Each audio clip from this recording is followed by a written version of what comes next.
முதல்ல இந்த நேத்து இன்னைக்கு நாளைக்குன்றத ஃபர்ஸ்ட் தூக்கி போட்டுருங்க. இது உங்களுக்கு பெரிய பிரச்சனையை கொண்டு வர்றதே இந்த நேத்து இன்னைக்கு நாளைக்கு தான்.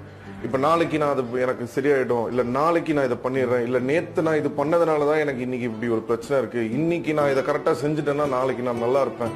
இந்த மூணுத்தையும் எடுத்துட்டு இந்த பிளானிங், கால்குலேஷன் இது எல்லாத்தையும் தூக்கி போட்டுட்டு டோட்டலா ஒரு ஒரு சரண்டர் பண்ணி ஒரு என்ன சொல்றது, ஒரு எம்டியா இருங்க, ஃப்ரீயா விடுங்க. ஏன்னா எல்லாமே இந்த ஒரு ஒரு நொடி மட்டும்தான் உங்களுக்கு என்னைக்குமே இருக்க போகுது. நேத்து நீங்க இருந்ததும் இப்போன்ற இந்த நேரம் தான், இன்னைக்கு நீங்க இருக்கிறதும் இப்போன்ற இந்த ஒரே ஒரு நேரம் தான், நாளைக்கு நீங்க இருக்க போறதும் இப்போன்ற அந்த ஒரே ஒரு நேரம் தான். சோ அந்த இப்போ இங்கன்ற இடத்த மட்டும் புடிச்சுக்கோங்க, அதை விட்டுறாதீங்க.